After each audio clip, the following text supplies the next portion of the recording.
is for training purposes in TV news education. Some copyrighted material is used and is credited on screen. However, no more was taken than was necessary to tell the story of the event. YBA claims fair use of material.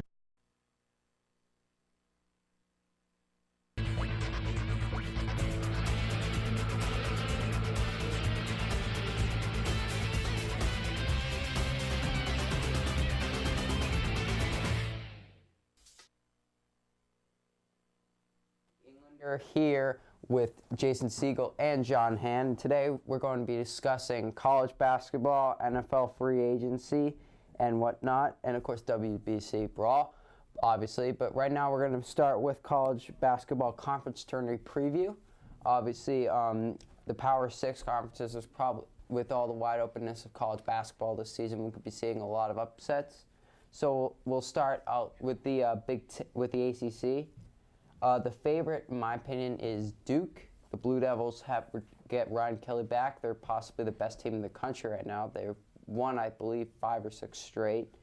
The possible team for an upset, I'm going to go with Miami. I think they remember they have a bye in the first round, and the team they're going to play in that after that bye is a team. They're going to play a team that beat them a couple days ago, or they're going to play a team that almost beat them a month ago. So there's obviously upset potential there. And my dark horse for the ACC is Virginia. I think their defense can really get them deep into the tournament. It's all about if they score. And if they do, they can be a really dangerous team. As we can see, they beat Duke at home. They beat North Carolina State, et cetera, et cetera. Now the Big East. And my favorite is Louisville. The Louisville Cardinals this season have had a very strong season. Obviously led by Russ Smith, Peyton Siva. I think that they are the favorite for this conference tournament because of their quickness. The team that could be upset, I'm going to go with the team that's tied for first, Georgetown, the Hoyas.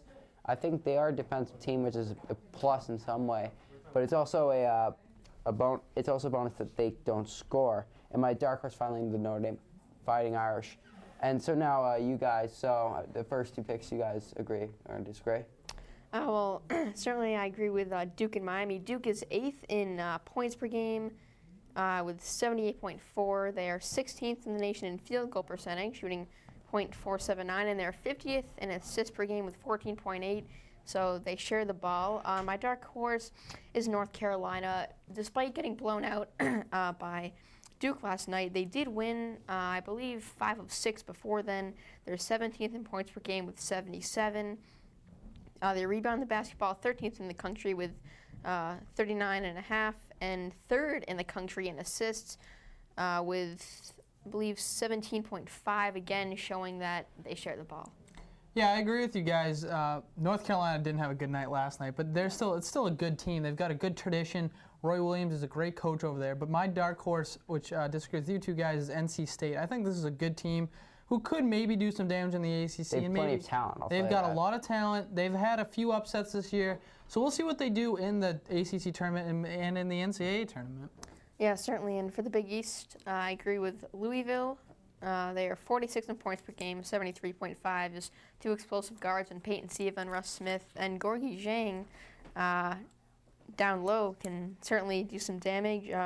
My upset alert would be Syracuse. They've lost 4 of 5 games, 5 and 5 on the road, and yesterday against Georgetown scored 39 points, which is the lowest that Syracuse team has scored under Jim Boeheim. And my dark horse is Providence. They've won 3 of their last 4, and they're 43rd in the country in points per game. With rebounds per game, 43rd in the country with 37.7. Well, I'll just say this will make the Freya fans around here happy. Yeah, the thing with the Providence is, like you mentioned, 3 out of 4 coming in right now. So that means they're playing good basketball going into the tournament, which is when you want to be playing good basketball. You don't want to peak mid-season. So playing good basketball now leading to the tournament is great. And I have to agree, upset alert. I didn't have Syracuse, but I think you're right with Syracuse, especially after their loss to Georgetown, which is my favorite. My upset alert in the Big East was Louisville, just because I think even though they have the talent, like you said, with Russ Smith, I think this is a streaky team. Russ Smith doesn't always can go on streaks, if you know what I mean. And I don't know. I have them as upset. We'll see. They also have talent. You're right. So if they hit a hot streak, we'll see what happens. All right, next up, the big two conferences, the Big 12 and the Big 10. My favorite there was Kansas. I felt as if right now the Jayhawks are really playing well. I think ever since that TCU loss, they've started to kind of get it going offensively. I think my possible upset team is Oklahoma State. I mean, they have plenty of talent, but they're young. Any team that's young is going to be prone to a letdown game. And my dark horse is Baylor. I think this is Baylor's desperate right now. And to be honest, they have Big 12 preseason player of the year, Pierre Jackson, who could really do some damage in the tournament. Big 10, obviously, I have the Hoosiers of Indiana. They probably are the #1 team right now, despite not their rank, despite a couple of losses and a surprise loss to Ohio State. Possible upset team, Michigan. I mean, let's face it, they lost to Penn State, so they're possible of losing to anybody. And my dark horse has got to be the Badgers of Wisconsin. Obviously, their slow-down offense is going to really bother teams because teams are going to have trouble blowing them out. So right now, I like Wisconsin going to the term. So what do you guys think? Well, for the Big 12, my favorite is Kansas. I agree with you there. They're 28th in points per game, 74.6. They have Jeff Whitney down low, Travis Relaford as well. So really Ben a McLemore. balanced, right? Ben McLemore. They are a balanced team.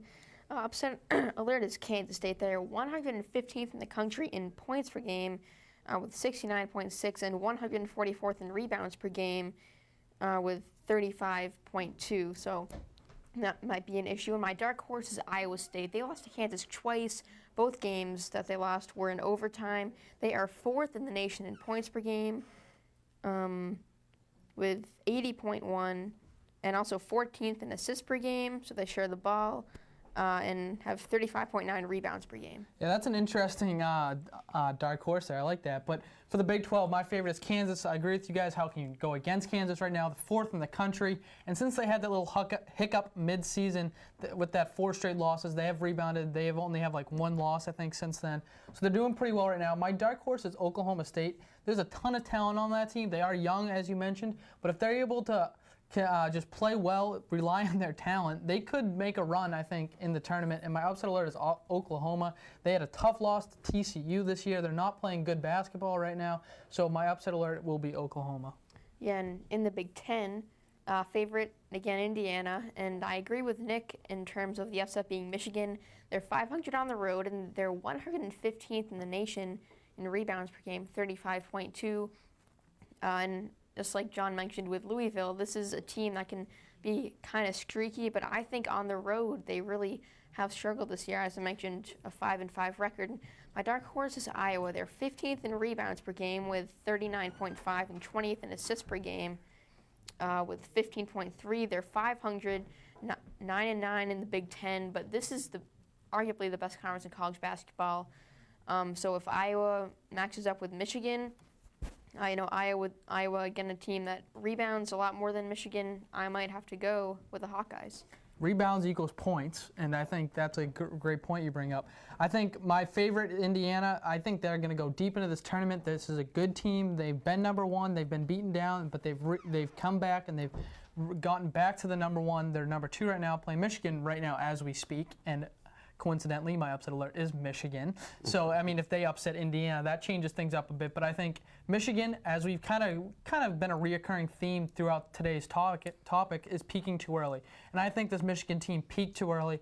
They've upset, and I feel like they've just gone downhill since then. I know they're still 7th in the country, but I think they have not been as good as they were mid-season. And my dark horse, I agreed with Nick on this, is Wisconsin. Even though they did just get upset by, this is still, I think, a good team who has had big wins against Indiana this year. So we'll see what they can do in this Big Ten tournament. As you mentioned, one of the better conferences in college basketball right now. So this is the tournament everyone should keep their eyes on, because this tournament could decide a lot coming up in the NCAA tournament.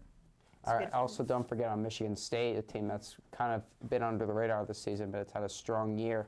And has made several Final Fours in the previous years. Gotta love Tom Izzo. He's done well in March. Next, of course, is the SEC. The favorite is, with the loss to Kentucky yesterday, it's Florida. Florida's is the highest ranked team in the SEC. The SEC is one of the weaker conferences.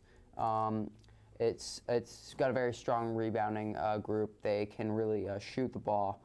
My possible upset pick, and this is Ole Miss. or Mississippi, with whichever you want to call it. But to be honest, when I saw them, I really didn't think they were the number 2 team in the SEC. I didn't think they were even close to it. And my dark horse is Missouri. I think that it's really only coaching that's going to hold them back. They've got plenty of talent, but Frank Haith is obviously not one of the better coaches in the SEC, possibly is the worst in-game coach. Pac-12, my favorite is Arizona. I think that even though they're second, I think they're better than UCLA, and I think they know that. My possible upset pick is UCLA. I think UCLA is a team that's too young right now to go deep in the tournament. And my dark horse is Colorado. This is a team that has early in the season played really well, and I think they've kind of fallen off a bit of that. But they do have the ability to get back there, so I think they have a chance to win the tournament. So what do you guys think? Well, in the SEC, I actually agree with all 3 of those. Florida, they're 9th in field goal percentage, 4.485. They're 32nd in assists per game, 15.1. This is a team where everybody gets touches on pretty much every possession. As for upset, Kentucky 4-7 on the road. Again, conference tournaments being in a neutral site, the road teams often might do better, even if the teams that do better on the road often do better in the conference tournaments. Kentucky, they have their, I believe, 112th in assists per game, 13.8. So this is a team that really needs to come together and share the ball with the loss of Nerlens Noel, and they haven't been doing that. Yeah, we're making this really exciting TV right now. I'm going to agree with you guys on this too. My only thing that scares me about Florida is that loss to Kentucky. I don't think they'll lose to anyone else, because when you look in the SEC, there's no real strong team there. Ole Miss is not that good. They're second place. There's no strong team. Yeah, right, exactly. So I think Florida will rebound from this loss to Kentucky. It happens to the best of them. And Kentucky just, this mantra that they've had where we're just going to bring in the next best freshman class has kind of failed this year. And it's backfired partly because of injury, but also just because you need some veteran players too. It can't all be freshmen playing every year. And I mean, they've done it successfully, obviously, but this year it just didn't work out for them. Well, let's not forget that Kentucky team before had a lot of veteran players. They had guys like Darius Miller and Deron Lamb, who were starters at one point in their career. So that's going to do it for the college basketball conference tourney preview. Coming up next, we'll have the NFL free agency stuff, deal or no deal, which I participated in, of course. And, of course, the WBC brawl that certainly estranged everybody. So coming right up, let's go to break.